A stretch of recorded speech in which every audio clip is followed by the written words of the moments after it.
Student, please subscribe my channel and push bell icon. By this, give respect to your Jai sir.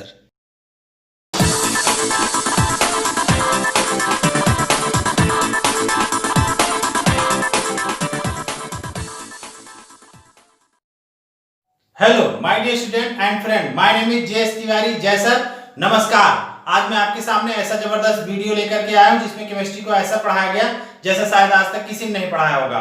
तो इसे देखने के लिए पूरा वीडियो देखिए, पूरी केमिस्ट्री जुगाड़ से। आज की हमारी टॉपिक है वॉल्यूम। ओके, वॉल्यूम समझेंगे हम। और आप जान लीजिए मेरे चैनल का नाम है chemistry bye JS Tiwari. Jai sir. तो वीडियो शुरू करने से पहले मैं ये बताना चाहता हूं कि जो हमारे चैनल पर नए हैं वो वीडियो को लाइक, शेयर और सब्सक्राइब कर दें, और जो वीडियो पर पहले से सब्सक्राइब किए हुए हैं वो लाइक और शेयर कर दें, और बेल आइकन को दबाना ना भूलें। ओके, तो वीडियो स्टार्ट करते हैं। Volume is the quantity of 3-dimensional space occupied by a liquid, solid और gases। लिक्विड, सॉलिड या गैस को हम सब्सटेंस कह सकते हैं। तो वॉल्यूम क्या होता है? वॉल्यूम वो क्वांटिटी होता है, कैसी? 3-dimensional स्पेस ऑक्युपाइड किए हुए, चाहे वो लिक्विड हो, सॉलिड हो या गैस हो, उसी को वॉल्यूम कहते हैं। जैसे आप किसी भी चीज की बात करें तो अगर वो 3D माने उसमें जो है एक्स एक्सिस, वाई एक्सिस और जेड एक्सिस, तीनों एक्सिस पर उसमें उपलब्ध हो, वो जगह घेरता हो, तो उसे ही वॉल्यूम कहेंगे। तो वॉल्यूम उस क्वांटिटी को कहते हैं जो 3-dimensional स्पेस ऑक्युपाइड करता है, बाई लिक्विड हो, सॉलिड हो या गैस हो। जैसे एक गिलास आप लिक्विड लेंगे तो एक गिलास लिक्विड में पानी हो सकता है, तेल हो सकता है, कोई भी चीज जो भी हो। तो ये जो आपने एक गिलास लिक्विड लिया, आप ध्यान दीजिए इसमें 3D स्ट्रक्चर है। कैसे? इसमें लंबाई भी है, चौड़ाई भी है और ऊंचाई भी है। कोई सॉलिड है, ये इसमें लंबाई, चौड़ाई, ऊंचाई सब मिल जाएगा। हैं, गैसेस हैं, गैसेस जहां पर भरी हुई हैं उसमें आप देख सकते हैं। तो इस तरह से the substance which occupied space in 3-dimensional। Okay, तो वो सब्सटेंस जो स्पेस ऑक्युपाइड करता है 3 डायमेंशन में, जिसमें लंबाई, चौड़ाई और ऊंचाई हो, तो उसे ही वॉल्यूम कहते हैं। तो सिंपल सी definition, volume is the quantity of 3-dimensional space occupied by liquid, solid और गैस, या इसके जगह पर आप कह सकते हैं सब्सटेंस। तो सब्सटेंस अगर रखें, सब्सटेंस मीन्स क्या? लिक्विड, सॉलिड और गैस। तो volume is the quantity of 3-dimensional space occupied bye substance, ये भी आप कह सकते हैं। इसको ऐसे इस फिगर से समझ सकते हैं। जैसे आप देखिए ये ब्लॉक है। ओके, तो यहां पर ये एक क्यूब रखा हुआ है। इस क्यूब में देखिए लंबाई, चौड़ाई, ऊंचाई 3D आप देख रहे हैं, 3D इसमें है। ओके, तो इसमें अगर आप देखें तो इसमें आपको लंबाई, चौड़ाई, ऊंचाई सब कुछ मिल रहा है। और इसमें वॉल्यूम की बात करें तो अगर आप एरिया की बात करें, कहीं क्षेत्रफल की, तो उसमें लंबाई और चौड़ाई से ही काम चल जाता है। लेकिन वॉल्यूम में तीनों होता है, लंबाई, चौड़ाई और ऊंचाई। ठीक है, तो यहां पर आपको देखना पड़ेगा कि ये जो लेंथ है, लेंथ यल, यही लेंथ लंबाई में ही यूज होगा और चौड़ाई में भी यूज होगा और ऊंचाई में भी यही यूज होगा, लेंथ। तो इसीलिए वॉल्यूम का क्या हो जाएगा? यल क्यूब। इसका भी यल, इसका भी यल और इसका भी यल, तो ये हो जाएगा यल क्यूब, ये वॉल्यूम हो जाएगा। ओके, तो इसमें आगे देखते हैं। Volume has the unit of length cube. Clear? Volume has the unit of length cube. So in SI system volume has unit of metre cube. कैसे? अगर आप इस लेंथ को, ये जो लेंथ है, इस लेंथ को आप मीटर में, तो ये इधर की ओर मीटर, इधर की ओर मीटर और इधर की ओर मीटर, तो मीटर और मीटर और मीटर मिला के क्या हो जाएगा? मीटर क्यूब हो जाएगा। तो इस तरह से आप ये लेंथ मीटर क्यूब लिख सकते हैं। ओके, तो लेंथ क्यूब या मीटर क्यूब, यहां तक आपको क्लियर हो गया।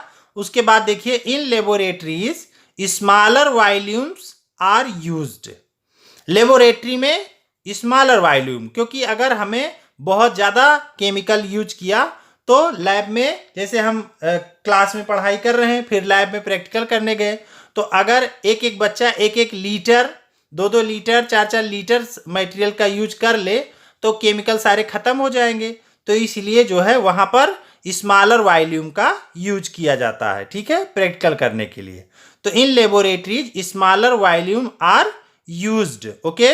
It is denoted in centimetre cube और डेसीमीटर क्यूब। ये जो है सेंटीमीटर क्यूब या डेसीमीटर क्यूब में रिप्रेजेंट कर सकते हैं या नापते तौलते हैं, ओके।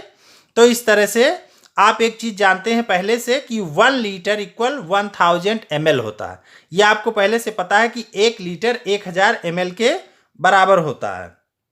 और एक नई चीज यहां देखें कि 1 लीटर इक्वल टू 1000 ml या 1000 सेंटीमीटर क्यूब ये भी होता है बराबर, या 1 डेसीमीटर क्यूब, ये सारी चीजें एक दूसरे के बराबर है। तो यहां तक आप जानते थे कि 1 लीटर इक्वल टू 1000 ml और 1000 ml equal to 1000 centimetre cube equal to 1 decimetre cube.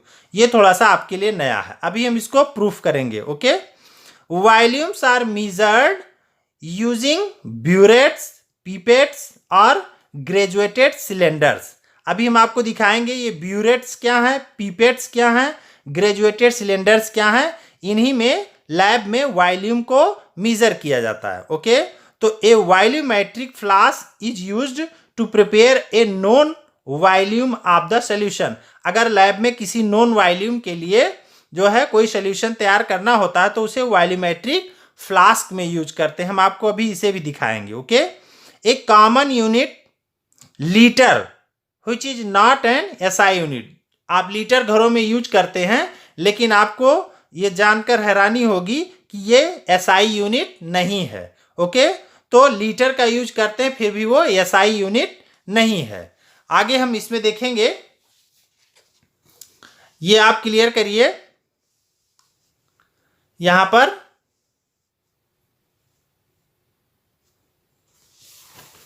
ये आप इसमें देखिए फिगर में, फिगर से समझ में आएगा। यहां से क्लियर करिए, यहां बहुत सारे आपको ये फिगर दिख रहे होंगे। तो इसमें आप ये देखिए, बता रहे हैं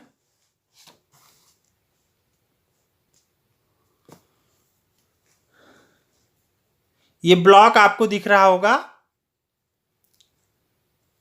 इस ब्लॉक को और मैं नजदीक कर देता हूं।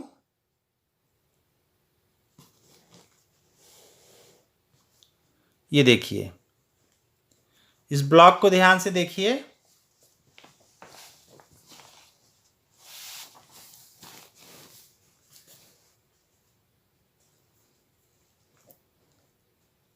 इस ब्लॉक में different units used to express volume.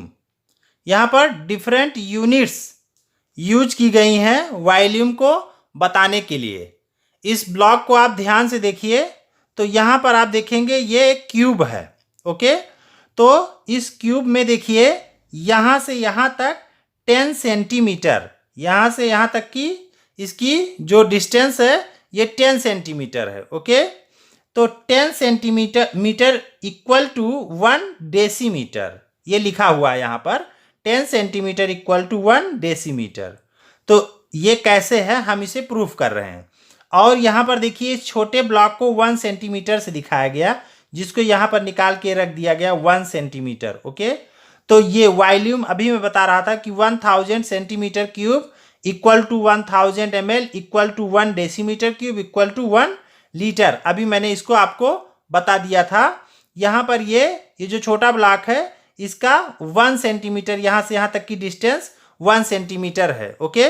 तो अब इन सारी चीज़ों को समझिए, ये वॉल्यूम इसका निकाला गया है तो 1 सेंटीमीटर क्यूब आ गया, और 1 centimetre cube equal to 1 ml। ये कैसे आया ये हम आपको दिखाने का प्रयास करते हैं। यहाँ से आप देखिए इसको, 1 सेंटी, तो 1 सेंटी यहां पर लिखा हुआ है। 1 सेंटी मीन्स 1 सेंटीमीटर। तो 1 सेंटीमीटर इक्वल क्या होता है? 10 की पावर -2 मीटर। ये पहले से आपको पता है। 1 सेंटीमीटर इक्वल टू 10 की पावर -2 मीटर। और 10 की पावर -2 मीटर को हम ऐसे भी लिख सकते हैं कि इक्वल 1/100। ये जो -2 है ये क्या होगा? ये इसके ऊपर लगा हुआ है, तो इसको हम नीचे ले आएंगे, तो इस तरह से ये नीचे आ जाएगा। माइनस के होने की वजह से इसके ऊपर है ये माइनस में, और इसको ले आएंगे तो यहाँ पर नीचे ये 100 में। तो माने 1 सेंटी को ऐसे भी लिख सकते हैं और इस तरह से मीटर में लिख सकते हैं। तो ये सारी वैल्यू क्या है? एक दूसरे के बराबर हैं। ठीक है। अच्छा, तो 1 सेंटी के जगह पर हमने 10 सेंटी कर दिया। ओके, 1 सेंटी होता है 10 की पावर -2 मीटर। तो 10 सेंटी क्या हो जाएगा? 10 इंटू 10 का पावर -2 मीटर। 10 इंटू 10 का पावर -2 मीटर हो जाएगा। ओके, अब इसको हम यही चीज ऐसे कर सकते हैं।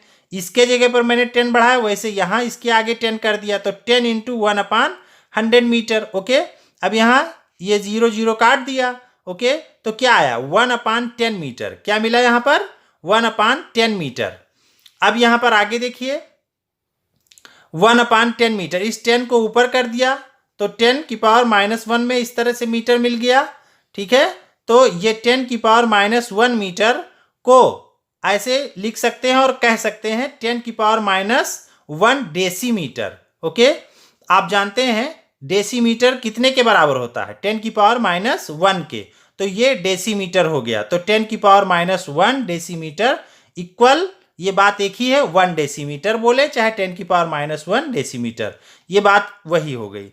तो 10 सेंटीमीटर इक्वल टू 1 डेसीमीटर, ये मैंने प्रूफ कर दिया। यहां से आप देखें कि 10 सेंटीमीटर इक्वल टू 1 डेसीमीटर, ये 1 डेसीमीटर आ गया। तो यहां पर आप देखें इस फिगर में कि 10 सेंटीमीटर इक्वल टू 1 डेसीमीटर कहां से आया, कैसे आया, ये आप यहां से फिगर में अभी मैंने चेक करके दिखाया आपको। तो इस तरह से 10 सेंटीमीटर इक्वल टू 1 डेसीमीटर आ गया। अब आप ये चेक करिए ये कैसे आया यहां पर। तो इसके लिए आप देखिए, ये आप जानते हैं वॉल्यूम निकालना है, तो वॉल्यूम के लिए इसके ब्लॉक का इसकी साइज 1 सेंटीमीटर है, तो वॉल्यूम के लिए क्या हो जाएगा? वॉल्यूम के लिए हो जाएगा 1 centimetre into 1 centimetre into 1 centimetre. तो क्या हो जाएगा? 1 सेंटीमीटर क्यूब हो जाएगा। 1 सेंटीमीटर क्यूब हो जाएगा। ओके, तो ये वॉल्यूम आ गया 1 सेंटीमीटर क्यूब। यहां पर देखिए 1 centimetre cube, volume 1 centimetre cube आ गया। अब ये 1 सेंटीमीटर क्यूब इक्वल 1 ml, ये कहां से आया? ये हम आपको प्रूफ कर रहे हैं। ओके, तो यहां देखिए, आपको पहले भी बताया है ये कि 1 litre equal to 1000 ml equal to 1000 centimetre cube equal to 1 decimetre cube. अब हम यहाँ पर जो है सेंटीमीटर क्यूब को, इस 1 सेंटीमीटर क्यूब को ml में चेंज कर रहे हैं। तो उसके लिए हमने क्या किया, यहाँ पर आप देख रहे हैं 1000 ml है, इसको क्या करेंगे, यहाँ डिवाइड कर देंगे। तो 1 ml equal 1000/1000 centimetre cube, 1000/1000 centimetre cube. इसको कैंसिल कर देंगे, यहाँ क्या आ जाएगा? 1 सेंट, एक दूसरे को एक कट जाएगा, कैंसिल हो जाएगा, तो 1 सेंटीमीटर क्यूब आ जाएगा। तो 1 ml equal to 1 centimetre cube. Okay, तो इस तरह से यहाँ आप देखिए 1 ml equal to 1 centimetre cube, ये आपको क्लियर हो गया होगा। तो इस तरह से ये सारी लाइनें क्लियर हो गई। ये सब चीज क्या बता रहा है आपको क्लियर हो गया। अभी हमारी बात हुई थी कि हम आपको ब्यूरेट, पीपेट, इन सारी चीजों को बताएंगे। केमिस्ट्री लैब में इनका बहुत यूज होता है। सम वॉल्यूम मेजरिंग डिवाइसेस। ओके, सम वॉल्यूम मेजरिंग डिवाइसेस, इसको समझिए। ये ब्यूरेट है, ये ब्यूरेट है। इसमें जो कटा हुआ है ऐसा कटा नहीं रहता, ये पूरा जो है ग्लास ट्यूब होता है, ग्लास की ट्यूब होती है ये। इस पर ऐसे नंबरिंग पड़ी रहती है, 0 से स्टार्ट होता है और ये 50 तक। तो ये ml में होता है, 0 ml से 50 ml तक ये ब्यूरेट होता है। तो इसको यहाँ से भर देते हैं इसमें, तो इस तरह से 50 ml इसमें आ गया। ये ब्यूरेट होता है, ये वॉल्यूमेट्रिक एनालिसिस में इसकी ज़रूरत पड़ती है। ऐसे ये पीपेट होता है, पीपेट ये पीपेट 20 ml का भी आता है और 25 ml का। तो अगर हमें 20 ml लेना होगा तो 20 ml इससे ले सकते हैं, 25 ml भी हम ले सकते हैं पीपेट से। ओके, ये ग्रेजुएटेड सिलेंडर है। ग्रेजुएटेड सिलेंडर क्यों? क्योंकि इस पर देखिए मार्क है, ये नंबरिंग पड़ी हुई है, सब सारे इस पर नंबरिंग पड़ी। ये 100 ml का है तो इसमें 10, 20, 30 जितना हमें लेना होगा तो ये इस तरह से हम ले सकते हैं। ओके, तो ये ग्रेजुएटेड सिलेंडर, इन सब से हम जो है यहाँ पर वॉल्यूम को चेक करते हैं। ठीक है, यहाँ इन्हीं की मदद से वॉल्यूम देखा जाता है मटेरियल का। अच्छा, यहाँ पर जो है ये वॉल्यूमेट्रिक फ्लास्क है। ये वॉल्यूमेट्रिक फ्लास्क जो है ये क्या करता है, इसका कहाँ यूज है, किसी, ये यहाँ पर देखिए volumetric flask is use to prepare a known volume of a solution. किसी नॉन वॉल्यूम जो है सोल्यूशन के नॉन वॉल्यूम के लिए इसका हम लोग यूज करते हैं। इसमें ये 1 लीटर शो किया गया, तो इसमें अगर हम कोई चीज़ रखना है तो इस तरह से सोल्यूशन बना के इसमें वॉल्यूमेट्रिक फ्लास्क में रखते हैं। यहाँ पर 1 लीटर दिखाया गया। तो इस तरह से ये बहुत सारे वॉल्यूम, कहने को एक छोटी टॉपिक थी लेकिन आप लोग इसमें वॉल्यूम में कितनी ढेर सारी जानकारियाँ छिपी हुई थी आपने देखा। तो अगर ये हमारा ट्रिक आपको बहुत अच्छा लगा तो वीडियो को लाइक, शेयर और सब्सक्राइब कर दीजिए अगर नए हैं, और पहले से सब्सक्राइब किए हुए हैं तो इसको शेयर कर दें, कमेंट कर दें अच्छा, और इसको जो है बेल आइकन को दबा दें। आप लोगों को बहुत बहुत धन्यवाद। नेक्स्ट वीडियो का वेट करिए।